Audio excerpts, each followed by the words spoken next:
Hello, everybody. This is Fernando for the latest Mafia and Gangsters Encounters video. I thought I would mix this one in here while I'm looking at your new Haunted Dolls and Curses video. This one is a set of experiences slash encounters that occurred to one user sometime in the past, and in this case, it comes from the website thekura.com, with the subject matter being, have you ever seen Mafia in the real life? I always love these type of comments because it's a great way to peel back the curtain and then truly see what the mafia is like, at least two regular, ordinary people encounters. I mean, we've seen all those movies, right? Like The Godfather and other movies like Donnie Brasco and so on. They paint a rosy picture sometimes of what it's like, but here, these are real people encountering real items, like real personnel when it comes to the world of the mafia. But this one comes from a user by the name of Neil Liversige, and they pretty much detailed three of them. So let's go ahead and let's talk about each one here, and then I'll include some pictures of those locations, and then I'd love to hear what your thoughts and comments on there are too. So here's what he says. Yes, 3 times at least. The first time was in New York City, May 1993. I was staying at the Carlton Arms Hotel, which is at 160 East 25th Street, New York, 10010. Opposite was a low, one-story Carpenters Union's hall, looking scruffy and incongruous, sandwiched between much taller buildings. I'm guessing it's been redeveloped by now. It was early afternoon, a car pulled up, and 2 tough-looking middle-aged guys got out, stocky, arms like Popeye after the sandwich went down, wearing shades and then balding. One stood looking way up East 25th, the other looked down towards 3rd Avenue. Then the limos started piling up, 5 of them, an old guy getting out of each along with a younger guy, presumably his bodyguard. They were inside a couple of hours. As each came out, a limo would drop from where they'd been hanging around further up the street. I'm guessing that was the commission. Next encounter was at Cesenatico up the coast from Rimini, Italy, May 1999, I think. We were in a restaurant that had movie memorabilia everywhere, signed pictures of Robert De Niro and loads of stars. Sporting stuff too, like boxing gloves autographed by Muhammad Ali. I'm thinking, how come this place doesn't get robbed? Come in some Russians who were in the same hotel as us back in Rimini. I got talking to the guy running the place. His name was Mike, New York Italian, 6'6", 250 pounds. He told me his uncle Albert was the owner, that he lived half the year in Italy, half in New York. The Russians sat in a corner and kept looking over at this guy. Mike went over to talk to them and then took them drinks, even though they hadn't ordered anything. Vodka, obviously. Then Mike's uncle Albert came in. This guy must have been 80 years old. He was about 5 foot nothing. With him were 2 girls in their early 20s, 6 foot tall easily, both of them, with legs that went all the way to heaven and blanks that made them look like they'd been shoplifting melons. Mike went over, took the girls away to a side table and fixed them drinks, and then Uncle Albert had his sit down with the Russians. The last encounter occurred with Mulberry Street, New York City, 2013, I think. We went into a restaurant for dinner. The waitress told us their liquor license hadn't come through, so we couldn't have a drink with our dinner, and so we stayed anyway. The food was good. Then an old guy showed up with a couple of middle-aged toughs, bodyguards, I guess. The waitress now looked terrified, real frightened, rabbit-type behavior.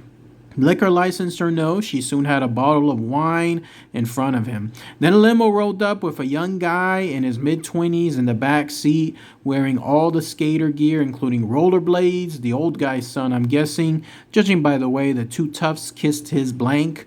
The waitress buzzed around them, nervous as hell, constantly checking if they wanted anything else. F everyone else in the place, including us. Suddenly, they were the only customers who mattered. We might be pissed off at the slow service, but we weren't the sort of people who might leave her in the trunk of a car. Then that's it. That's everything associated with these 3 encounters. So let's go ahead and let's talk about that here. For starters, as you can see here, This is the Carlton Arms as it stands today, according to Google Maps. If you look across the street, that's where you have this. I'm guessing this was that Carpenters Union Hall where that user mentioned that the car pulled up and then some middle-aged guys got out, big stocky arms like Popeye, with one looking in one corner and then the other one looking towards the other area. And then that's when the limos, all five of them, started to come up. He's probably right when it comes to it being involving some kind of commission, because if it involves unions and if it involves trades, like in this case carpenters, you better believe their hands were in on it back then. And in this case, with five limos, you got to figure that there's going to be five big wigs when it comes to the world of the mafia. So they were inside a couple of hours at this place, and who knows what kind of business they talked about, but then they left afterward. And then obviously the next encounter took way on the other side of the world, down Rimini, Italy. It was fascinating that that guy was looking at all those signed pictures, all those sporting goods, wondering how in the world does this place not get robbed? And then his answer came whenever it was either both the Russians that hung about that place, or in this case, the guy, the owner named Albert, who was obviously some kind of mafioso guy, and he had his uncle or his nephew basically running the place. Nobody would mess with that place at all. If you have something like that happen, you better believe that people are going to be either severely harmed, let alone up to death, something along those lines. And then there's the guy that came in as far as Albert with those two hot girls, and then they were there talking about business afterward. And then the final encounter was there on Mulberry Street. I couldn't find the exact location. Who knows where it was more than 10 years ago, so I'm just guessing it's somewhere around here. But there you can see that that's where it looks like there was another set of circumstances involving middle-aged toughs having some food there, and then the poor waitress, as the user mentioned, acting all rabbit-like, trying to make sure that everyone was pleased. All in all, I don't think she would have had any real fear from the mafia. If there's one common trait I noticed, is that they don't just beat random people up, like that kind of stuff. They might have some psychopaths here and there, but for the most part, it's bad for business. It's bad for the bosses as well. If they have somebody that, let's say somebody overcooked their steak or something, and they decide to basically take the waiter's head and then smash it on the table, that's not going to fly very far when it comes to the world of the mafia, because it'll attract too much attention, and then you'll have the police, and then you'll have all that headache, not to mention the fact that, again, it's bad for business, not just from money level, but also the community. The mafia there makes sure that they are considered upstanding citizens, if you will, with the local community, and they want to make sure that they don't have that kind of ill blood. I mean, we have seen some examples, like Henry Hill has mentioned how Tommy DeSimone